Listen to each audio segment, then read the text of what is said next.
This is a Stock Trading Reality Podcast, episode 172. And if you can't control yourself, having an automatic failsafe like that is what's going to save you.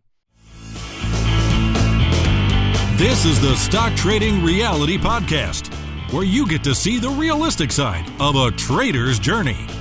Get inspired and stay motivated by everyday normal people who are currently on their journey to trading success. Play Trader. Hopefully you saw this in the title of the episode, but it is a part number 2. So make sure you go back and listen to episode 171. That way things will flow together the best, especially with Paddy, our guest here. Just start from the beginning and things will make that much more sense. And there's a natural progression that takes place that I think will be that much more beneficial if you listen to it in order. So yeah, 171, go listen to that and then come back as, again, this is part number 2. So with that being said, let's get back into hearing from Paddy and, going down more enjoyable rabbit holes and having some good energetic discussions. I should probably tell you the story of why the police got called to my house. Tell it. That sounds like a good story. So sometime during 2016, where I was still attempting to trade and attempting to keep myself from blowing things up, I had a good week. From Monday to Thursday, I had worked, and this, usually my goal was to trade from like 9:30 to like noonish and cut it off there. That's always the ideal. But those 4 days, I had to trade from the open right to the close, and it felt like so much work. And I guess it's just because I'm so trying to bend my mind to doing what it's supposed to do. But those 4 days, I had green days. They were small. It was I was up 400 on the week, and I woke up on Friday morning and I said, just don't blow your whole week. And I got up and I got to the trading desk, and the market opened, and we were 10, 15 minutes into the market, and I clicked a button, and in 30 seconds, I had blown my whole week. I was instantly in a $400 loss. And I lost my mind and jumped out of my chair and began screaming at the top of my lungs, why did you do that? Why did you do that? Why? And then, and I should preface this with, I live in a suburban, so almost full country, but not quite full country area. I have a house that's basically surrounded by woods. It's set back from the road. Nobody ever comes to my door. I've been here 8 years. No one has ever knocked on my door unless it was a UPS or a FedEx guy delivering something. I am screaming at the top of my lungs, and suddenly there's a banging at my front door and a woman's voice going, hello, hello? So needless to say, first of all, it startled the crap out of me because no one ever comes to my door. Think about the timing that was required for this thing. And I immediately stopped screaming, and I'm like, oh my God, I don't want to talk to anybody. I'm not opening my door or whatever. And I can see through the, I have, what do you call it? Smoky glass on the front door, so you can see through it, but you can't actually see what's there, but you can see bodies or whatever. So I could see 2 people standing in my front door, and I'm like, what?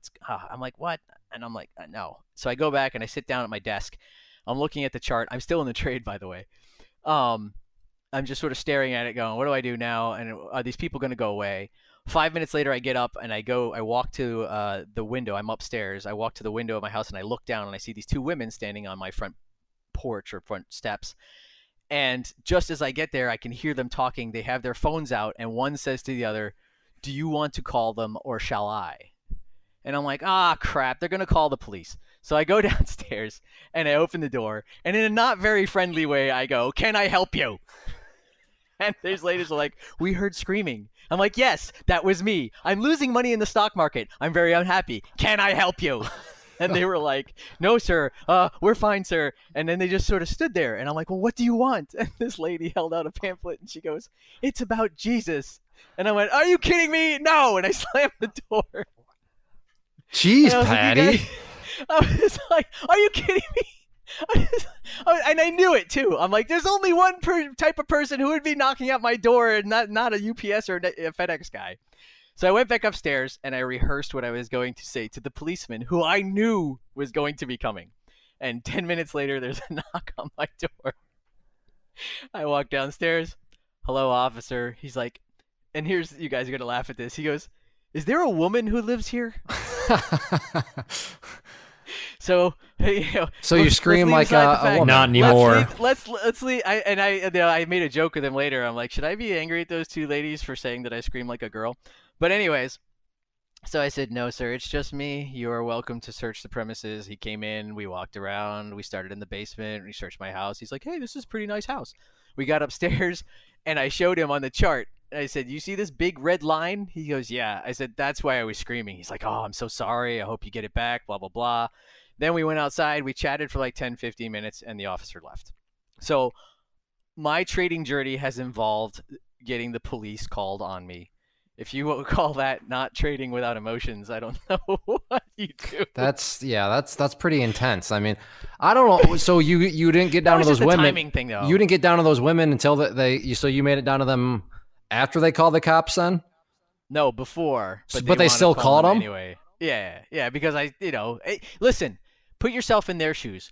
Animated guy, they hear apparently what they thought was a girl screaming. The screaming gets cut off when the banging on the door starts. I go out there. That's true. I'm completely uncooperative, and then I slam the door in their face. I call the cops too. I guess I'm looking at through a stock trader's eye, so I can understand that. I mean, this is nothing new. Ches and I have said multiple times. You are a psychopath if you trade the stock market because you have all sorts of voices in your head. So I mean, I can see all the emotions, but that is a pretty crazy story. Before I forget, though, I have a question. Do you wait? Let me finish one thing, which is really funny. The icing on the cake was after the story's not over. All that time that went by. Well, no, it's pretty much over. And I spent 15 minutes, going through the house and then talking to the officer for like 10 minutes afterwards. We just started chatting about life and all kinds of stuff. I go back upstairs. The trade had completely recovered. And I sold with a $5 gain just before it shot up and would have made me like $200 or $300. That's the cherry on top of that whole story. That's Paddy. So my question though is, what are you looking at every day? Do you go into Lightspeed and look at your account, after all the fees and all that stuff? Right now, sometimes I don't do it every single day. I was when I was getting excited about adding liquidity and seeing how much that I was recovering, which was really cool. Right now I am because I found out that Lightspeed adds an extra commission on top if you're trading an ETF versus a regular ticker in options, and I didn't know that.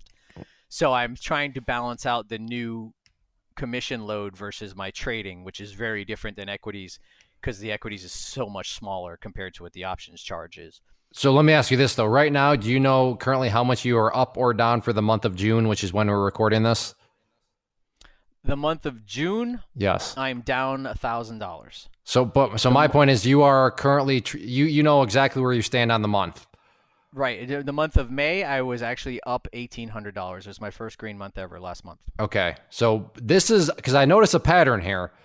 I'm not going to say all, but the major ones here have been, I was heading into Friday. So all I kept telling myself was make it a green week. It's June. It's the last day of the month. I'm well in the green. I'm up X amount, and you knew like the exact amount. So therefore, I want to. So my suggestion is, and this is what I do because I can totally relate. Like, if you track it day by day or even week by week, like that stuff starts to play mind games with you because then you start to get in the mentality of, okay, it's almost till the end of the week. It's almost to the end of the month. And then all of a sudden you introduce all these new voices of, okay, you can't screw anything up. And then the wheels come off the bus. So my suggestion to you would be don't even look at your month where you stand until the month is over. And then go back that way. Because I found for me that that totally, those voices can't come in. Now, sure, you can have general ideas of where you stand. But as far as like exact amounts and all that sort of stuff, I don't know. I've just found out that it's like, I just need to trade the plan and don't worry about, because if you, in your example, you're like, well, I'm up 500 some dollars, on that one trade that you lost 11,000. Now all of a sudden in your trade plan, okay, well, I can give a little 500,000 or $500 buffer and that'll still keep my month green. And then I don't know, things just spin. So that's just me chiming in. You can take or leave that advice, but I mean, that's, I can relate. I completely agree. Yeah. I completely agree with you. I agree with you 100%. I've gotten to the point where right now, even though I have three monitors that I trade on. I wanted 4, but it turned out I didn't really need 4. And it's gotten to the point now where, especially where I'm actually just doing it voluntarily now, where if I'm in a trade, I won't look at my P&L. Oh yeah, I until haven't the done trade that is for over. years. That will really jack up Well, your but it your took a long voices. time. Yeah. That used to be a big part of my trading was where the P&L was because I was manually jumping in and manually jumping out. And I'm like, oh look, it's green. Oh look, it hit $200. All right, that's good enough. And then boom. So, so I'm at the point now. But also, what I'm trading is completely different than what I was doing before. So it's much easier to do because there's very distinct entries and exits, and it takes most of the thought process away from me, which is really fantastic and really a luxury. So I'm going with that right now. Okay, so you do or don't look at the profit losses anymore? I do not. Okay, I nice. don't not while I'm in the trade. I mean, I'll glance at it during the day because it's there. Right, But right. But in the trade, you're not looking at that fluctuating number no, at all. no, I'm not because it totally affects how you Oh, react. it absolutely does. The only reason I look at it is to keep track of where my average position cost is, my Right. average cost. But yeah, as far as that number, I'm with you, Patty. Ches, where do you? Well, you're more of a swing trader, so it doesn't necessarily. But I know you do some day trading every now and then. Ches, where do you stand? Does the fluctuating profit loss thing during a trade throw you off, or No, it's not so much during a trade. It's after the trade's close. It makes me, if I'm up on the day, I generally start leaning from like instead of a power or a position of power, I'm from like looking at it from a position of weakness. Like I don't want to give this back. Like if I stop out Right. once, I've done this, and I'm like that's like the worst thing ever. So I don't even. So I use Chart Trader when I'm actually trading, so I don't have to have the P&L stuff up. But I already know in my head just from I work with numbers all day. I know if I'm up or down on the day, and then I'm like it's coming towards lunch, and I'm kind of like I should be done. And I don't know. That's a problem I have too, though. But any kind of P&L stuff if it's ever in the forefront of your brain, it's going to definitely hinder how you look at the chart.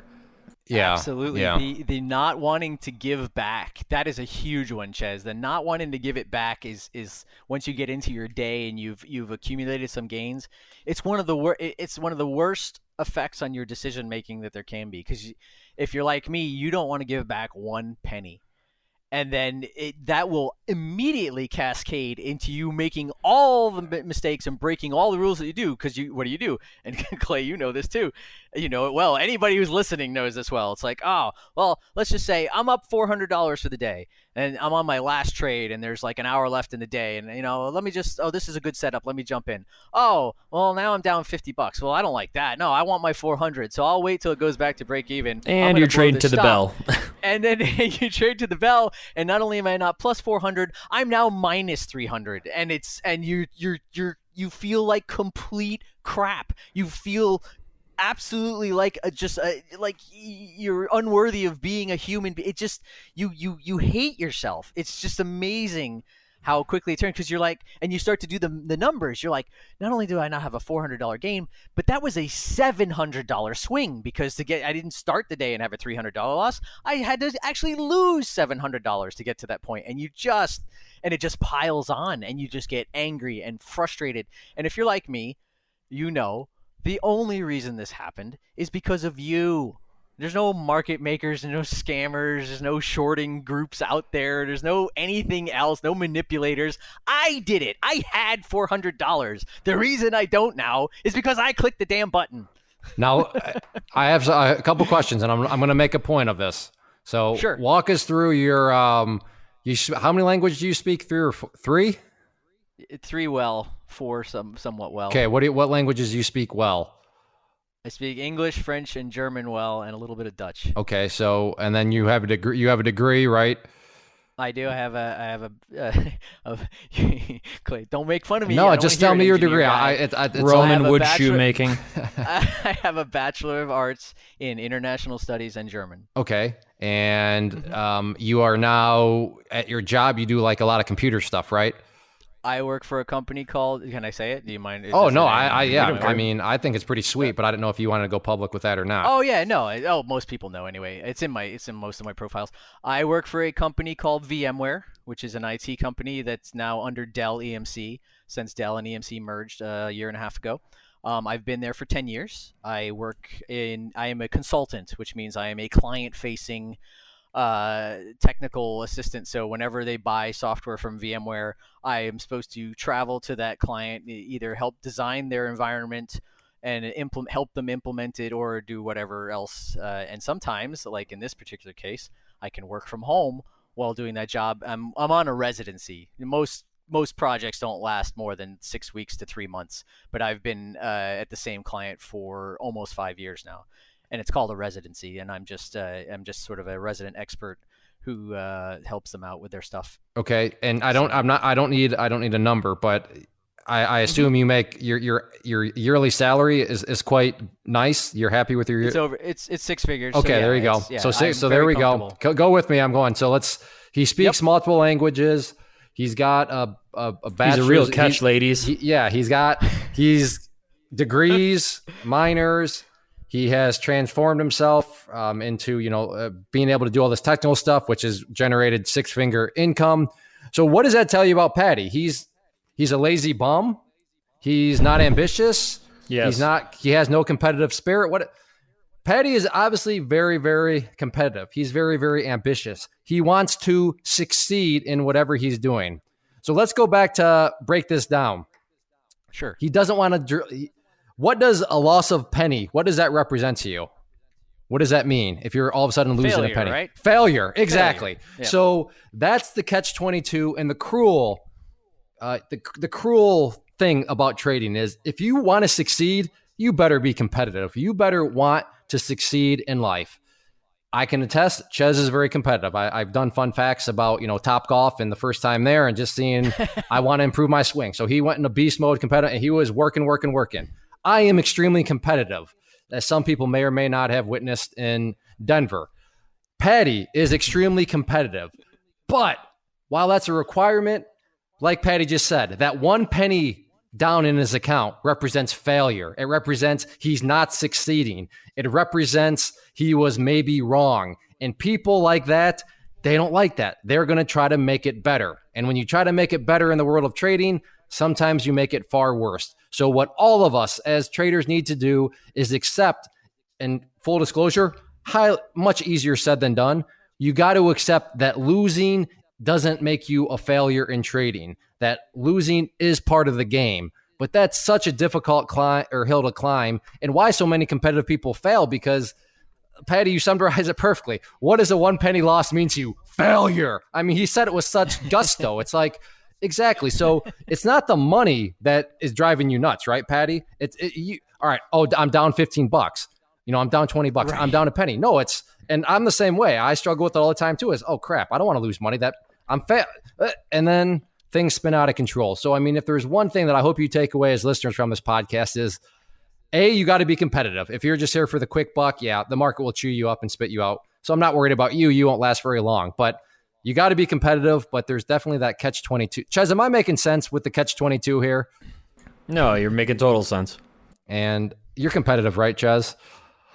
I'm too competitive. I don't get the cops called on me or anything like that. But no, I'm actually reading a book right now that has to do with how you approach kind of failures and setbacks. So like when I lose money, instead of me thinking my default is, oh, you suck at this, you're garbage at this, I'm like, no, not really. This is part of what you do. It has no bearing on you as a person, stuff like that. But yeah, I'm definitely competitive. I definitely would be. And it's I'd like to add something here. Please. It goes with this point here. So it took me a while, and I'm actually a firm believer in this. If you're going to trade, and as Clay has said, and as anybody you learn from in trading, anybody who knows anything about trading, everybody says you have to be able to take losses. That's just, there's no getting around it. There isn't a single trader in the world who hasn't taken losses, right? In the history of mankind, it's not possible. The biggest thing, one of the biggest mental, maybe emotional, but more mental than anything else, challenge that I've had to overcome. And I say it, I repeat it, I write it down, I've beaten it into my head so many times, is you have to be able to take small losses. And you can turn that around also. It's not a failure if you're trading your plan and your plan includes a stop loss, and if it doesn't, then you probably don't have much of a plan. Well, no, that's not true. There are certain trading styles where putting a stop loss in doesn't really work, but most plans will have a stop loss. If you're trading your plan and you have a stop loss, and the trade goes to where that stop loss gets triggered, and you are stopped out of the trade, your reaction should be, that was a good trade. Why? Because you traded according to your plan. Your plan said at this point you need to stop out. We view it as a failure because we say stop loss it only triggers because you're losing in the trade, but that's the wrong way to look at it, and it's counterintuitive. And if you don't think about it, you go, oh yeah. And I remember, I think it was Clay that actually said at one of the webinars one time, or it might have been somebody else. I don't know. It's so long ago, but I do remember somebody saying, if you get stopped out, that's a good trade, and that is really key to being able to keep your portfolio intact to trade another day. Because if you do what I did with the TSRO debacle, and I could very easily, I took a massive hit. Luckily, my account was big enough that it was able to survive, but it could have been worse. TSRO could have kept going up. I could have wound up owing the broker money and beyond my complete account, which would have been beyond devastating. And that's why stop losses are there. But if you get stopped out, it's a good trade. Exactly. And I did a video on this a long time ago, and I was hoping, I'll be honest, I was hoping it would catch on a little bit more. It didn't, but I guess you don't know unless you try. But I'm with you. Stop loss, that in and of itself for a competitive person, it's like, oh yeah, I got to stop the losing. But in a video I did way back when, I think they should be called start saves, because a penny saved is a penny earned. So as soon as you start saving money, hey, technically speaking, you're earning that money. So, I don't know if that helps you out on our stop loss, as listeners, don't call them a stop loss, call it a start save, because that's the moment you start saving money. And hey, penny saved is a penny earned. But here's a perfect way to look at it, because I've had this conversation with myself a zillion times. Let's take my any day where I had like a $2,000 or $3,000 loss, which is well beyond what I should be taking in terms of my anything. My conversation with myself is, if I had stopped out where the stop told me to, I would have lost $200. Would someone please explain to me how losing $3,000 is better than losing $200? And that's we always want to be right.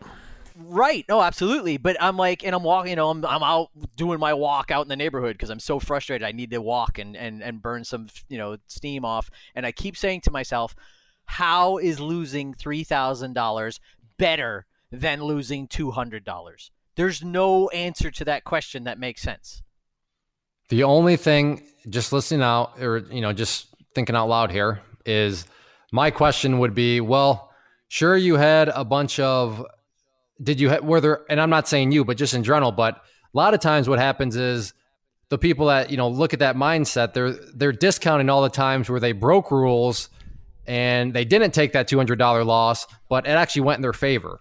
So had they taken the $200 loss, they would have never had wins in the first place. So it's definitely a slippery slope, but that's what's deceiving is it. Don't get me wrong, Patty, you're absolutely right. Take the $200 loss, but a lot of times what can happen, brings people to sleep is, okay, I should have a $200 loss right now. I should have oh yes, I got my X amount of gain. Right. Oh crap, I should have a $200 loss right now. I should have oh yes, I got a gain. And then it's that one time you're like, oh well, I should have just taken that $200 loss and not. Yeah, but how many of those other times did you not take the $200 loss that reinforced the bad habit? I'm not saying that's what you're doing now or anything, but no, but I agree with you 100%. I've done that. I think we've all done that, where we always the human mind, right? Confirmation bias. We always discard the times where things worked out in our favor, and I played that trade perfectly. I should have never taken that, But it's just trading is tricky, I guess, is kind of the moral of the story here, Patty. Right? Amongst other things, yeah. There's a million other descriptors for it, but it certainly can be tricky. And this is how, and this is funny because Ches was like, oh wow, he didn't realize. This is how I came to my revised formula a couple years later, where I'm like, trading is 2% learning the mechanical stuff and 98% psychology. Because I'm sorry, unless and some people can do it. You like Hooch has the thing where it immediately sets his stop when he enters, so he doesn't even have to do anything. It's put in there automatically for him. Unless you can fully automate it, your biggest enemy is your own psychology. It really is. There's nothing else that is more an obstacle than your willingness to break the rules or unwillingness to follow the rules. And that and I look at charts now, and my chart vision and the way, it's amazing how you can only get experience through experience. And 3 years down the road, I actually I shudder to think of myself trading back in like 2015, where I thought I had a handle on things 3 months in, 6 months in, and I'm like, oh, dude, you knew nothing. You're lucky you got out with the losses you took. I mean, it's absolutely amazing how. And now I look at the technical stuff and I'm like, yep. But and I don't want to say it's easy, because I know it's not, and I would never say that, and I don't want to offend Clay, especially because of his courses. But learning the mechanics of it, just, this is what you're supposed to look at on the chart, and this is how you're supposed to use supports and resistances, and this is how you're supposed to use volume and price action and all that good stuff. But compared to the psychology, it's the easy part. Learning the mechanics is the easy part. The hard part is the execution, and the execution relies on that meat bucket in your head. I would agree. The old meat bucket. I would say this. Is psychology more important? I mean, yeah, anybody can learn to read a chart. Like, anybody, like, okay, I understand a candlestick that represents the open, that's the close, that's the high, Right. that's the low. Okay, great. You understand what a candlestick is. Great. But I don't know about 2%. Psychology is definitely more important than knowing what a candlestick is. But Paddy, you are a unique case, and there's a reason why I've had multiple people tell me Paddy was my favorite guest, because you are a very passionate person. So I think, and I'm not saying that I'm right, but I think it really depends on the person. Some people can be competitive, but they're definitely competitive in a more cool, chill type of way. You are competitive in a passionate type of way. So I think it really depends on where that lies. I don't know, but I would definitely agree that just because you understand what a candlestick is doesn't mean you're ready to trade, because there's a lot of psychology and stuff that goes into it. Ches, I mean, where do you stand on this? Do you think it's, I guess just your thoughts on the psychology versus actual learning the tools? Well, I fully agree with Patty in the sense that it's so much more mental than it is kind of what you actually need to learn. I'm not saying you just kind of avoid stuff like that, but here's the thing. I don't know if you can personally convey the messages of how you're going to feel until you actually have money on the line, which is why we always suggest people start small. Because I'm telling you, people trade. I remember somebody paper traded, great, did fantastic, and then they put like the smallest Forex lot in the world where their stop loss was like $4. And they were so upset at losing $4. And I go, do you understand now, like, when we say things that we do? And I brought this up before in other podcasts too. Mark Douglas's book, Trading in the Zone. It spends a majority of the time. It has nothing to do with strategy, not much to do about market cycles, nothing like that. No Elliott waves and Fibonacci's, anything like that. It's literally only about psychology. And I told this before, and I'm not sure if you remember, Clay, but I read that book before I ever did just about any serious trading. The rest was just gambling before a certain point anyways. But I read it and I'm like, oh yeah, I got this. I understand that. Oh yeah, I'll be cool. I won't let losers get to me. And I tell you what, man, when I half blew up that first SureTrader account, I went back and reread that book and I was like, wow, he's speaking to me. Now I understand it. So I don't know how people could even prepare though. That's the only problem I have with it, because I fully agree. The mental game is the make or break in trading. And I think it's just as simple as that. Finding a strategy, using simple stuff, moving averages, patterns. I don't care what you use. You can find something that works. The thing is that generally, just like Patty said, that meat bucket on your head is the one that's going to cause you to blow up or lose money or anything like that. But what makes it extra tricky? Calls it voices. Yeah, but what makes it extra tricky is you are also, there is a lot that actually goes into charting and learning the tools properly. I mean, you can say, well, definitely. To nitpick, you're like, oh, well, my stop loss was hit. That was a good trade. I don't know. Was it?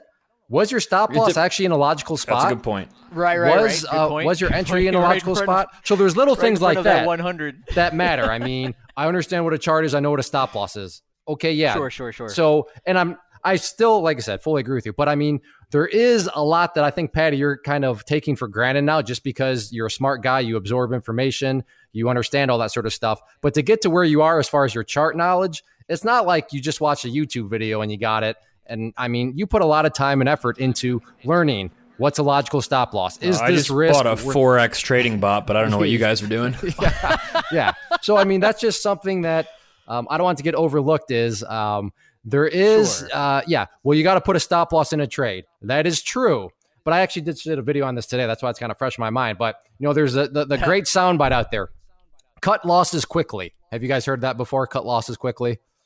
Never. Sure. Okay. But I mean, well, how do you define what a loss is? If it goes 5 cents against you, is that a loss? What about 10 cents? What about 15 cents? So yeah, lots of things sound good on the surface, but a chart, when you use it properly, is going to tell you when something is actually a loss. What about quick? How do you define quick? I mean, oh crap, I'm red within the first 2 minutes. I mean, for my strategy, I can tell you that quick is going to depend on certain other dynamics that the chart is telling me. So I mean, there's lots of boilerplate statements out there that sound good, but when you actually break them down, and how do you break them down? How do you, define things? Well, that's where a chart comes in. Now, to Patty's point, you've broken those down. You have all those rules, which you've obtained by learning charting. But to honor those rules, well, hey, welcome to the world of psychology, which is, a big battle in and of itself. So point being, trading is not like, oh, so I just pay this dude $99 a month and he's going to tell me when to buy and sell and I can go golfing. He'll text you. Yeah, he'll text me. There's a lot more to it than that. All right, Patty, we'll turn this into a two-parter, but I agree, right? I just want to say one more thing. I don't discount the knowledge, the education part at all. You realize? Yeah, I think you just take it for granted because you're an extremely smart guy that absorbs it. And no. That would be my argument. I think you take it for granted, and I don't mean that in a mean way. I'm just saying that I think I've been with you for over 3 years, man. This is how long it's taken me just to get to this point. It's getting pretty serious, so Clay. I would never discount that. If this was person, I'd be rolling up my sleeves right now. I'd be right.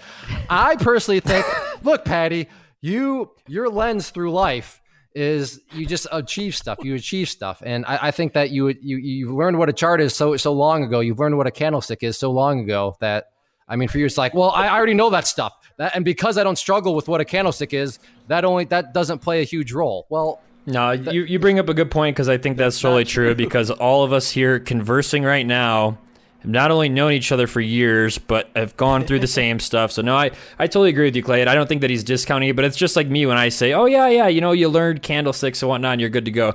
It definitely, that's the upfront investment of your time, is kind of doing the book work, doing the homework, studying, looking at it, and applying it in practice. But it's once the rubber meets the road there, that's when, yeah. But no, I think you're totally right, Clay. We have the lens of multiple years of staring at charts. So it probably is a little different than how we view it than, say, somebody who's new to the market. Which brings up the point that just kind of dawned on me, and I'm saying this to both of you. No wonder why the failure rate's 90% when people are like, well, right. Psychology is already difficult enough, to which we all agree with. But I'm learning how to do charting from some random YouTube video, and I'm doing, I'm learning it out of order, and I'm not doing it in any sequential. I'm learning about Fibonacci's before I even know what a candlestick is and what's a moving average. But I've learned about Bollinger Bands, and it's like, no wonder why people have such a hard time trading when psychology is hard enough, and then you get, it's incomplete information. Yeah, incomplete really grinds your gears. Yeah, I mean, it's crazy. I mean, that's why if that offers you any hope out there, well, trading's gambling. If anybody's ever told you that, well, just realize that there's a lot that goes into it, and there's if nothing else in itself, that statement you just said, that in itself clearly demonstrates the value of a trading community.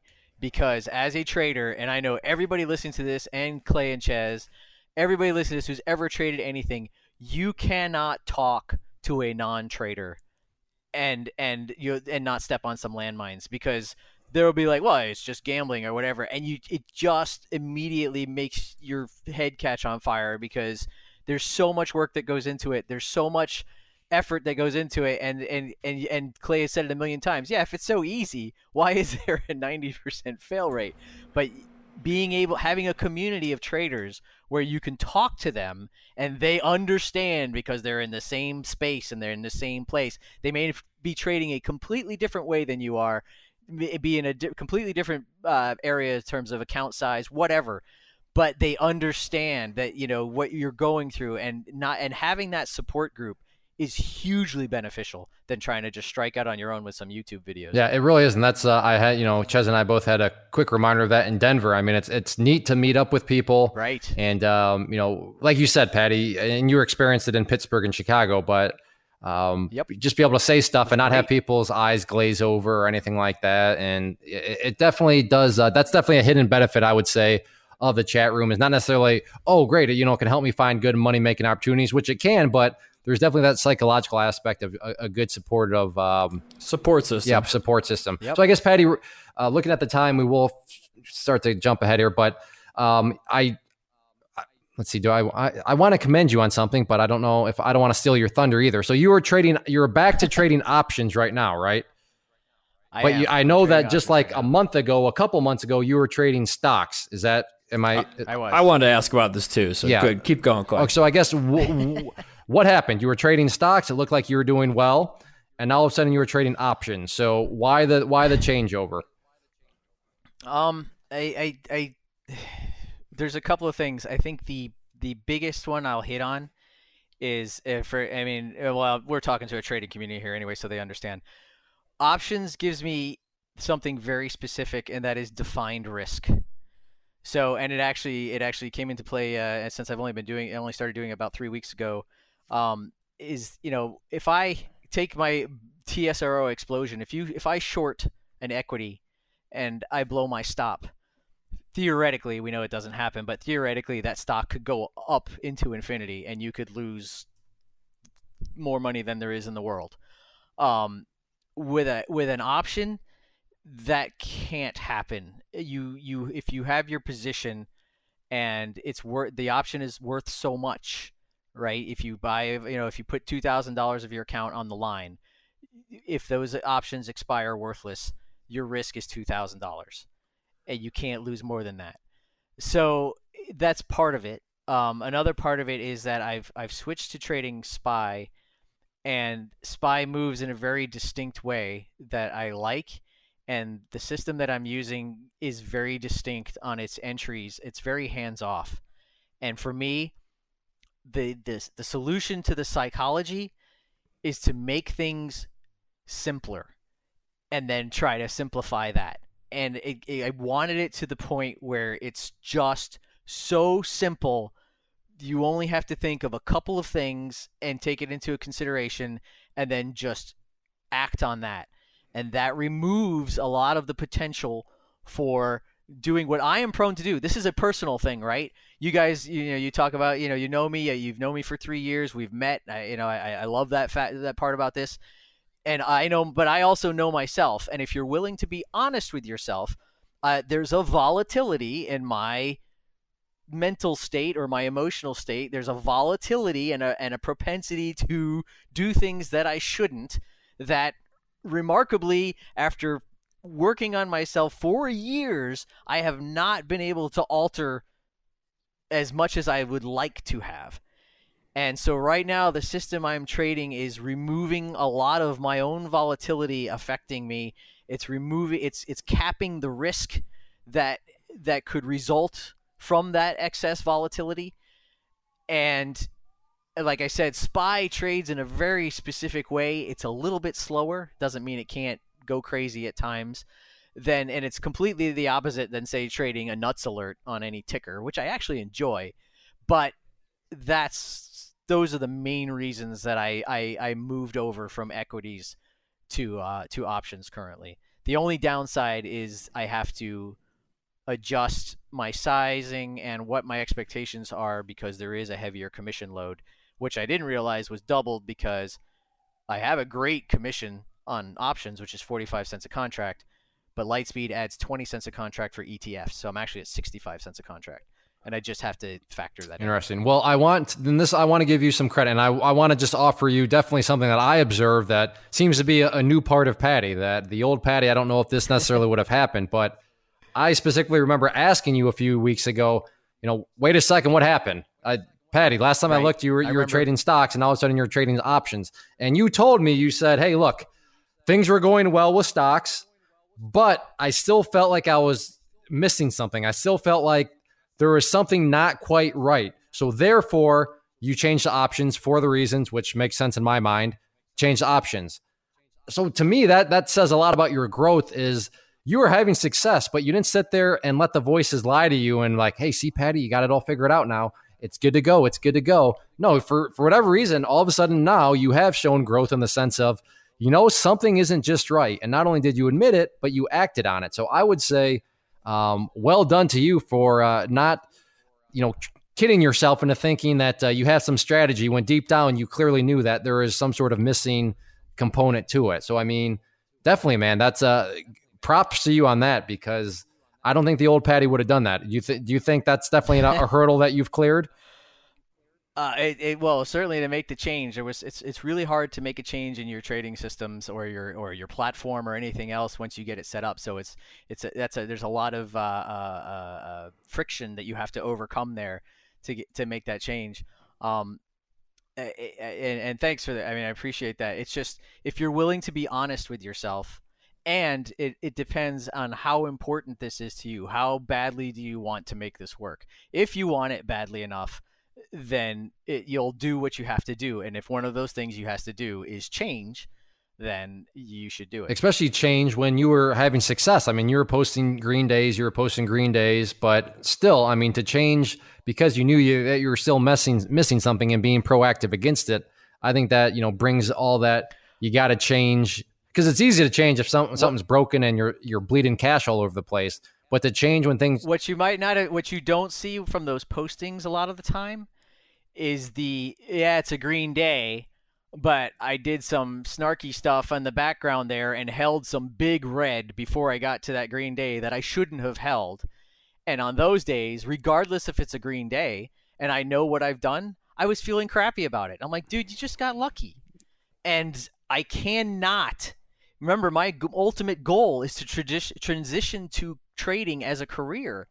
I cannot put my mortgage on the line, put my lifestyle on the line, put my savings on the line on something if I cannot be 100% rely on it. And if I am making mistakes like that, then I can't make that transition. I can't do it. It's not going to work. Yeah, no, that's a big realization. I mean, a lot of people... Well, I mean, we just talked about that a little while ago with the confirmation bias. Every time that they got a green trade, and then they conveniently ignore the fact that there was a massive amounts of rule breaks that factor to that green trade. But like you said, sure, you had green days, but with some of those days, you still felt terrible because you knew that in order to get green, you were still, breaking all sorts of rules. So, I mean, yeah, a lot of people... Right. Not all of them were like that. I just want to say for the record, no, exactly. I have made good trades that were good trades. But you were acknowledging those little hiccups that do pop up that can create the illusion that, there's some sort of, beautiful thing going on, when really there's still a lot to be worked on, which in your case, you are working on it.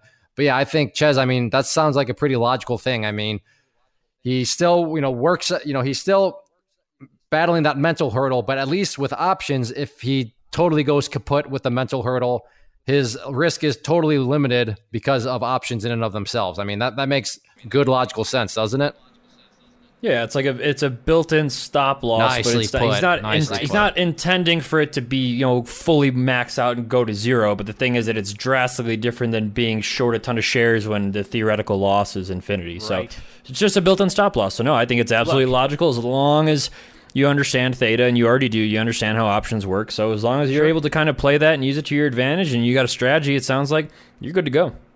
Look, let's put it this way. Really easy example. If I had laid out $1,000 in options on TSRO that day, I would have lost $1,000. But at one point, I was down $25,000 because I was in equities and just let it go.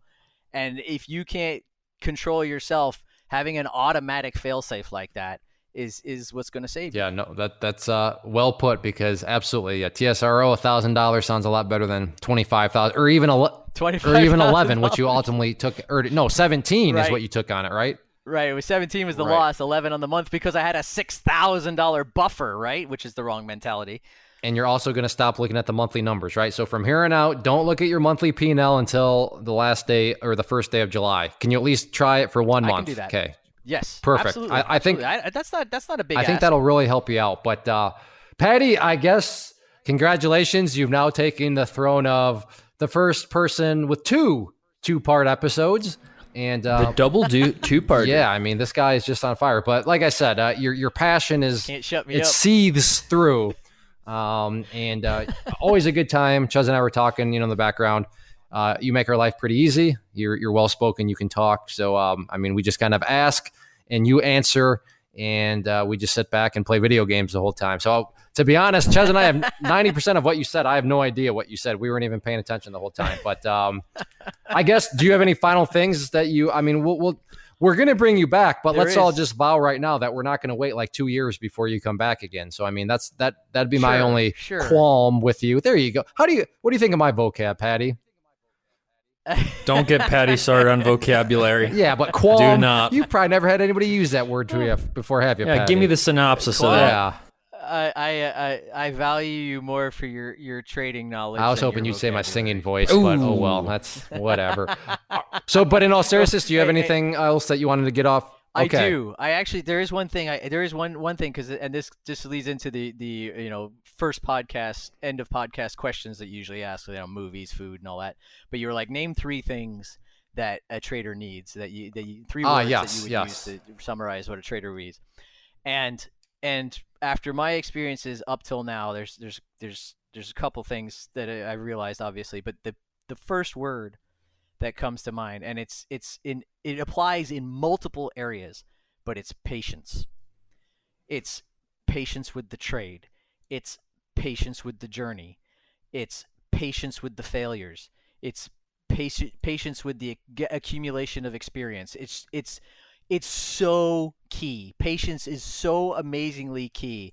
I can't tell you the number of times where I literally get up from my desk and step away so that I can't reach the mouse because I'm supposed to stay in the trade, and it's getting squirrely, and I'm starting to get itchy and want to jump out, and then have it turn around and do exactly what I thought it was going to do originally, but it just had a little squiggle in the middle there and would have cost myself, left how many hundreds of dollars on the table. Patience is so key. And the other one, I don't have 3 words. I would say 2 of those words are patience. And then the third word is resilience. Because you are going to take, unless you're like a genius prodigy child or whatever. So unless you're a Chaz, is what you're saying. Yeah, as long as you guys acknowledge that, yeah. You're going to take your lumps.